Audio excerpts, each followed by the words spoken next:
नमस्कार मित्रों, आप सबका स्वागत है चितवन लाइव लर्निंग पर। आज हम पढ़ने वाले हैं बीएड सेकेंड ईयर का पेपर नंबर 8। इसके अंदर गांधी जी की नई तालीम जो हमारी चल रही है, इसके अंदर हमारा लेक्चर नंबर 3 है ये।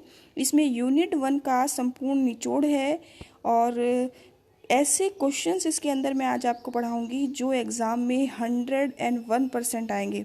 तो वीडियो को मिस ना करें, पूरी वीडियो देखें ताकि आपको संपूर्ण लाभ मिल सके। चलिए स्टार्ट करते हैं। इसके साथ साथ कहना चाहूँगी कि जो भी इस चैनल पर नया है या पहली बार आया है वो चैनल को सब्सक्राइब ज़रूर कर लें और सभी स्टूडेंट्स वीडियो को लाइक और शेयर करना बिल्कुल ना भूलें।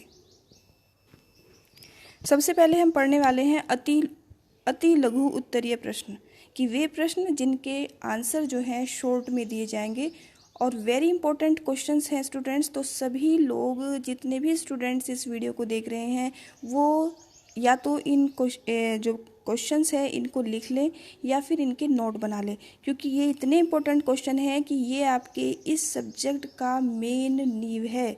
इन क्वेश्चंस के अंदर से एग्ज़ाम में 101% आएंगे। ठीक है, तो सबसे पहला क्वेश्चन आप देखेंगे कि सबसे पहला क्वेश्चन है, गांधी जी की अनुशासन संबंधी मान्यता का उल्लेख कीजिए। जो गांधी जी ने अनुशासन के बारे में बात कही है उसकी मान्यता का उल्लेख करने की बात कही है। तो इसका जो उत्तर है वो है कि गांधी जी जीवन के प्रत्येक क्षेत्र में अनुशासन को विशेष महत्वपूर्ण एवं आवश्यक मानते थे। शिक्षा के क्षेत्र में विद्यार्थियों के लिए भी वे अनुशासन को अति आवश्यक मानते थे, परंतु वे अनुशासन स्थापित करने के लिए हर प्रकार के दंड के विरुद्ध थे। वो ये नहीं कहते थे कि भाई अगर तुम्हें अनुशासन बनाना है, बच्चे को अनुशासित करना है, तो उसके लिए आप बच्चे को पनिश करेंगे। तो वो पनिशमेंट के बिल्कुल विरुद्ध थे, अर्थात वे दमनात्मक अनुशासन के विरुद्ध थे। वो दमन करके, बच्चे की इच्छाओं को मारकर, बच्चे को हैरेस करके अनुशासन देने के फेवर में नहीं थे, वो उसके विरुद्ध थे, लेकिन वो अनुशासन बनाने की बात करते हैं। उसके अलावा नेक्स्ट आ जाता है इसमें, गांधी जी आत्मानुशासन के समर्थक थे। यानी वो ये कहते थे कि बच्चा जिस प्रकार का चाहे, यानी आत्मा यानी अपने आप से अनुशासित हो, वो ऐसा हो कि वो मन से किसी की रिस्पेक्ट करे, ज़बरदस्ती उससे किसी की रिस्पेक्ट ना कराई जाए। तो अनुशासन को बनाए रखने के उपायों का उल्लेख करते हुए गांधी जी कहते थे कि यदि विद्यार्थियों को क्रियाशील एवं व्यस्त रखा जाए तो अनुशासनहीनता की समस्या ही नहीं उठती। ठीक है, तो क्रियाशील का जैसे आप समझ चुके होंगे, पहली वीडियोस में मैंने आपको बता दिया है कि गांधी जी ने कार्य के सिद्धांत और जो सीखने में कार्य को विशेष महत्वपूर्ण योगदान दिया है। तो इसलिए उन्होंने क्रियाशील शिक्षा की बात की है, हस्तकला की शिक्षा की बात की है, बेसिक शिक्षा की बात की है। ठीक है, तो विद्यार्थियों को क्रियाशील एवं व्यस्त रखा जाए तो अनुशासनहीनता की समस्या ही नहीं उठती। यही कारण था कि उन्होंने बेसिक शिक्षा प्रणाली में क्रियाओं को अधिक महत्व दिया है। ठीक है, तो आप इसका स्क्रीनशॉट ले सकते हैं। ये क्वेश्चन पूरा यहाँ आपके सामने है, आप चाहें तो इसका पूरा स्क्रीनशॉट ले लें। इससे आपको ये प्रॉपर लिखना नहीं पड़ेगा और आपके पास आपका नोट तैयार हो जाएगा। चलिए नेक्स्ट क्वेश्चन पे चलते हैं।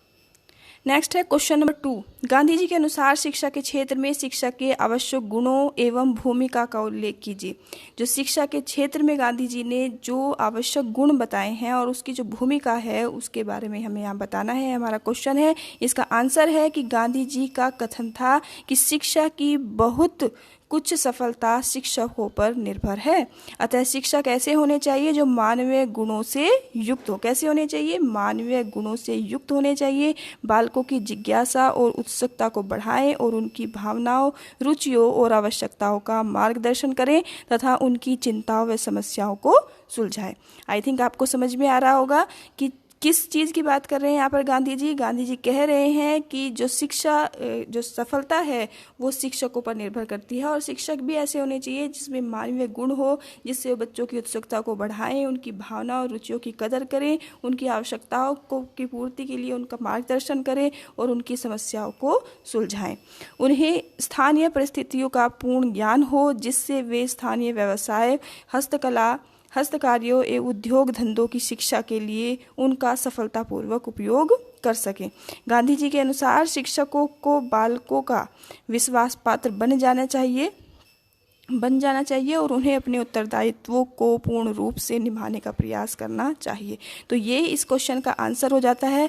आप देख सकते हैं, इसको मैं शॉर्ट में कर देती हूँ, आप इसका स्क्रीनशॉट लेना चाहें तो आप ले सकते हैं, एज यू विश।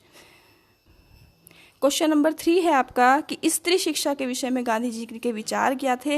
ये सारा जितने भी वीडियो, जितने भी क्वेश्चन मैं आपको बता रही हूँ students, again I am repeating that these questions very important. ये इतने इंपॉर्टेंट क्वेश्चन है कि एग्ज़ाम में ज़रूर आएंगे, तो इसलिए इसको वीडियो को अगर थोड़ा बड़ा हो जाए तो आप इसे मिस बिल्कुल ना करें, पूरा देखें, ताकि सारे क्वेश्चंस जितने भी डाउट्स हैं गांधी जी की इस तालीम से संबंधित वो आपके सारे क्लियर होते चले जाएं।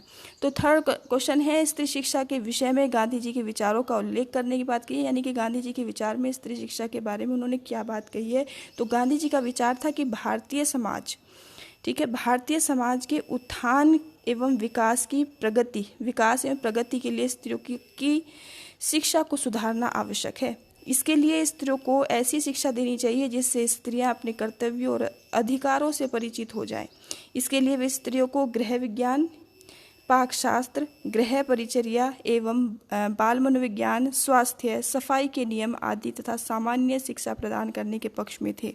वे स्त्रियों को सामाजिक कार्यों के लिए भी शिक्षा देना चाहते थे। तो स्त्री शिक्षा के ऊपर अगर क्वेश्चन पूछा जाता है कि गांधी जी के विचार में स्त्री शिक्षा के उनके विचार कैसे थे, तो वो क्या कह रहे थे यहाँ पर कि स्त्रियों की शिक्षा पर उन्होंने पूरा बल दिया है। वो यहाँ पर स्त्रियों के लिए गृह विज्ञान, पाकशास्त्र, गृह परिचर्या, बाल मनोविज्ञान, स्वास्थ्य, सफाई आदि प्रकार की शिक्षा के पक्ष में थे, और जिससे उनका सामाजिक और आर्थिक जीवन भी सुदृढ़ हो सके।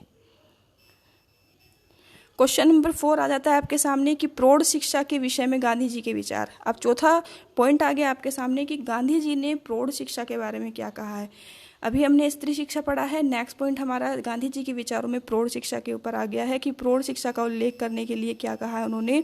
उत्तर है इसका, गांधी जी प्रौढ़ शिक्षा की व्यवस्था को आवश्यक मानते थे। उन्होंने प्रौढ़ शिक्षा के बारे में बात की है कि प्रौढ़ की शिक्षा, जो व्यक्ति 40 साल से ऊपर हो जाते हैं उनकी शिक्षा भी बहुत ज़रूरी है। वे प्रौढ़ शिक्षा के द्वारा भारतीयों को इस योग्य बनाना चाहते थे जिससे वे समाज के साथ अपना समायोजन कर सके। गांधी जी ने प्रौढ़ शिक्षा का एक विस्तृत कार्यक्रम बनाया जिसके द्वारा उन्होंने प्रौढ़ों के ज्ञान, स्वास्थ्य, अर्थ, संस्कृति एवं सामाजिकता का विकास करने का प्रयास किया। प्रौढ़ शिक्षा के पाठ्यक्रम में उन्होंने साक्षरता, प्रसार, सफाई, स्वास्थ्य रक्षा, समाज कल्याण, व्यवसाय, उद्योग, पारिवारिक बातें, संस्कृति, नैतिकता आदि को सम्मिलित किया। ठीक है, तो प्रौढ़ों की शिक्षा पर भी उन्होंने जोर दिया है, स्त्री शिक्षा के ऊपर उन्होंने बल दिया है। यहाँ पर प्रौढ़ों की शिक्षा में मेन जो बात आ रही है, मेन बात क्या है कि प्रौढ़ों की शिक्षा में वो यहाँ पर प्रौढ़ शिक्षा के पाठ्यक्रम के अंदर यहाँ से ऊपर से थोड़ा लेना पड़ेगा कि प्रौढ़ शिक्षा में वो यहाँ पर क्या कह रहे हैं कि विस्तृत कार्यक्रम बनाया। उन्होंने क्या कहा, जिसके द्वारा उन्होंने प्रौढ़ों के ज्ञान, स्वास्थ्य, अर्थ, संस्कृति, सामाजिकता का विकास करने का प्रयास किया कि यदि प्रौढ़ों को हम एजुकेशन दे देंगे, वो शिक्षित हो जाएंगे, तो उनका सामाजिकता का विकास होगा, उनके स्वास्थ्य का विकास होगा, उनकी संस्कृति का विकास होगा। और इसीलिए उसके पाठ्यक्रम में उन्हें साक्षर बनाने के लिए साक्षरता, प्रसार, सफाई, स्वास्थ्य रक्षा, समाज कल्याण, व्यवसाय, उद्योग, पारिवारिक बातें, संस्कृति, नैतिकता आदि को उन्होंने सम्मिलित किया। इसका आप चाहें स्क्रीनशॉट लेना चाहें तो क्वेश्चन नंबर 4 है ये आपका, और इसका स्क्रीनशॉट अगर लेना चाहते हैं तो ऐसे ले सकते हैं। क्वेश्चन नंबर 5, धार्मिक शिक्षा तथा राष्ट्रीय शिक्षा के विषय में गांधी जी के विचार। गांधी जी के विचारों के बारे में बात हो रही है कि यहाँ पर गांधी जी धार्मिक शिक्षा के बारे में और राष्ट्रीय शिक्षा के बारे में क्या कहते हैं। तो उत्तर है इसका कि गांधी जी के अनुसार व्यक्ति के अंदर सब गुणों एवं मूल्यों का विकास करना ही उसे धार्मिक शिक्षा देना है। कहने का मतलब कि गांधी जी जो कह रहे हैं यहाँ पर कि जितने भी गुण हैं व्यक्ति के पास और जितने भी मूल्य हैं उनका जब हम विकास कर देते हैं तो उसी को धार्मिक शिक्षा कहा जाता है। धार्मिक शिक्षा के अंतर्गत गांधी जी सार्वभौमिक धर्म के सिद्धांतों एवं उपदेशों का ज्ञान तथा सत्य, अहिंसा और प्रेम की शिक्षा को सम्मिलित किया था। गांधी जी का मत था कि राष्ट्रीय शिक्षा के माध्यम से ऐसी शिक्षा देनी चाहिए जो राष्ट्रीय भावना, देश प्रेम एवं जागरूकता की भावना का विकास कर सके। इसके लिए उन्होंने राष्ट्रीय शिक्षा की एक योजना का भी निर्माण किया जो बेसिक शिक्षा के नाम से विख्यात है। आपको समझ में आ गया होगा धार्मिक शिक्षा के बारे में जो गांधी जी का मेन पॉइंट निकलता है। गांधी जी ने धार्मिक शिक्षा क्या कहा है कि व्यक्ति के अंदर सब गुणों एवं मूल्यों का विकास करना धार्मिक शिक्षा है। ठीक है, उसके बाद जो राष्ट्रीय शिक्षा के बारे में उन्होंने कहा है, तो राष्ट्रीय शिक्षा को यहाँ पर कह रहे हैं कि जो राष्ट्रीय भावना, देश प्रेम एवं जागरूकता की भावना का विकास करे, वो ही कैसी शिक्षा है, राष्ट्रीय शिक्षा कही जाएगी। ठीक है,